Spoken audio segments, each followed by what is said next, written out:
Hello and welcome to Walk the Talk. I am Shekhar Gupta in Davos, and my guest today, the one Indian economic leader that the whole world looks up to, Raghuram Rajan, RBI Governor.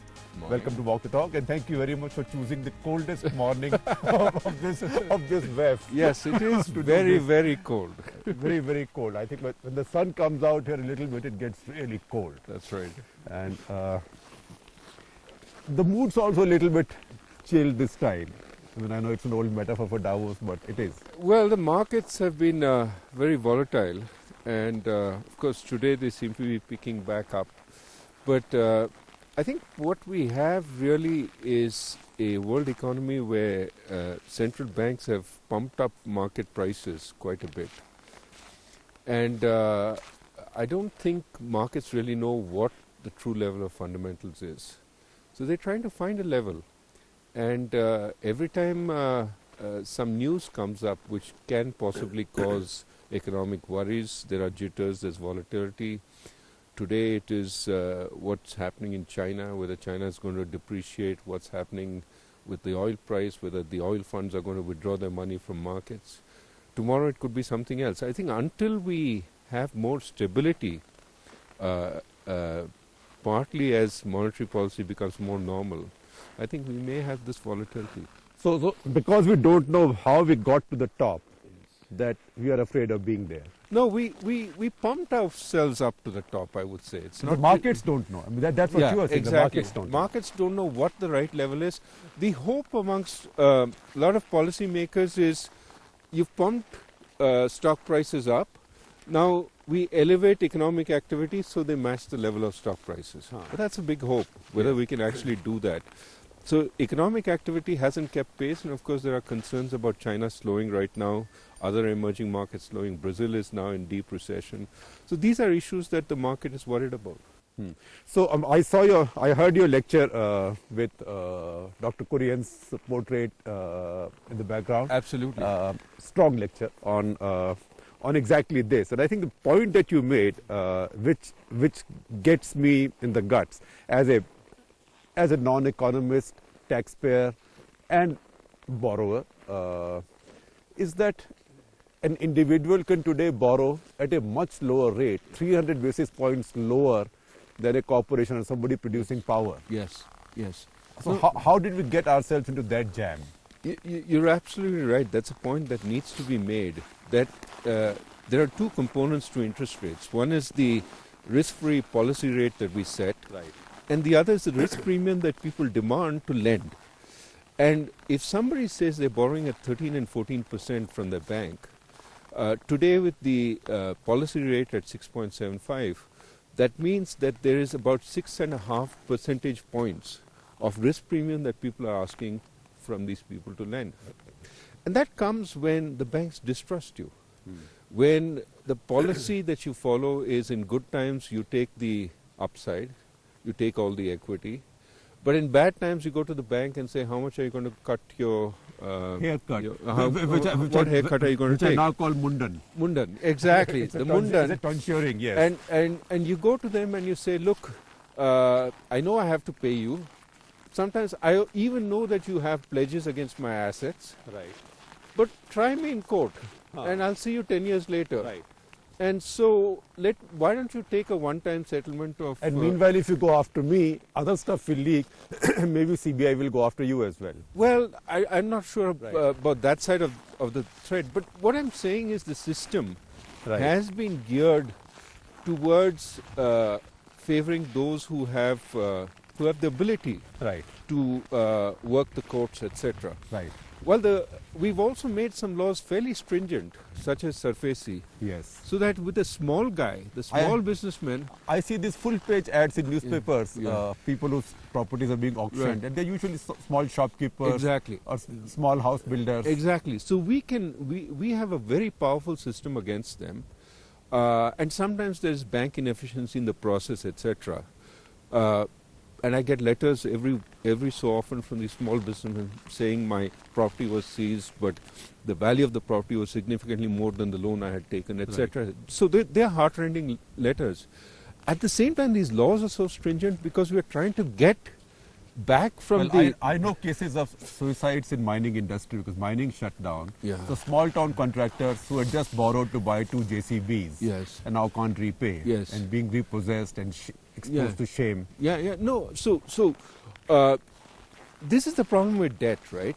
Yeah. In order for you to get low interest rates, the lender has to be able to repossess effectively. Right.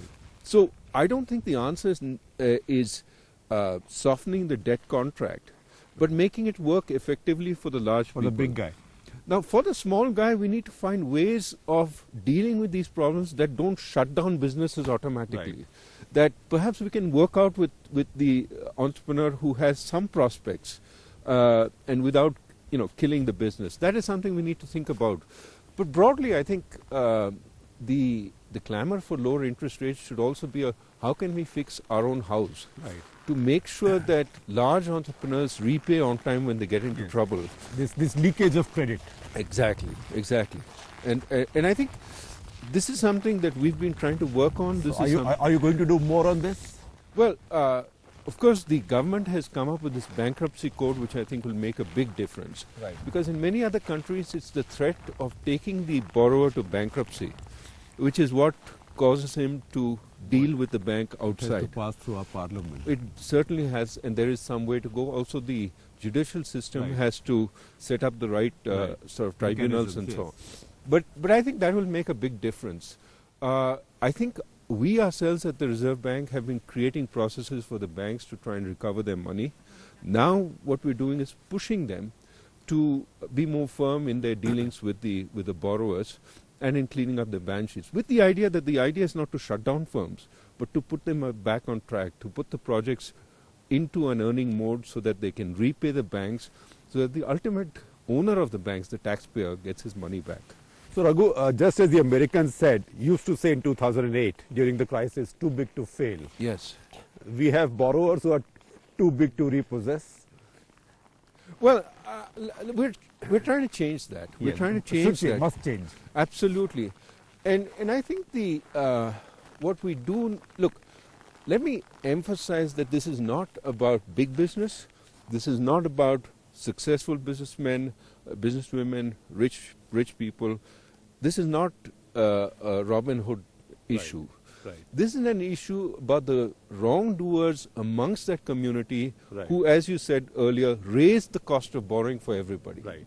This is saying if we can get those guys to behave. And frankly, who seem to be suffering no pain. Exactly. It plays very poorly in public opinion also. Absolutely. If you flaunt your yacht or you flaunt your massive birthday bashes, etc., Right. even while owing the system a lot of money, Right. it does seem Or to your cricket team. It does seem to suggest to the public that You don't care. I don't care. Huh. And I think that is the wrong message to send at this time. And I own the system. If you are in trouble, you should show that you care by cutting down your expenses and not flaunting more spending in public. Right. In fact, it's so interesting that you say this because even the theme at Davos this year is so much about equity, so much about fairer wages. The speech that Joe Biden delivered here could have been delivered by Indira Gandhi in old times with some changes. Absolutely. So this militates against that mood which is global now. It's not just in India. Right. No, I think we have to celebrate entrepreneurship. We have to encourage much more of the kinds of businesses we are seeing emerging in India. I think Startup India is a great program. Right. But we also need to ensure that the established businesses do what they're supposed to do. Right. We need them. We absolutely. I'm sorry. This is a very cold day. You are a Chicago wala. Well, this is cold for Chicago also. You are better equipped than me. In Chicago, they say it's never cold. You're just underdressed. But anyway, the point I think in is Davos, you can never be dressed enough in January. yes, if we can get the big businesses to do what they're supposed to do, and many of them are. Right.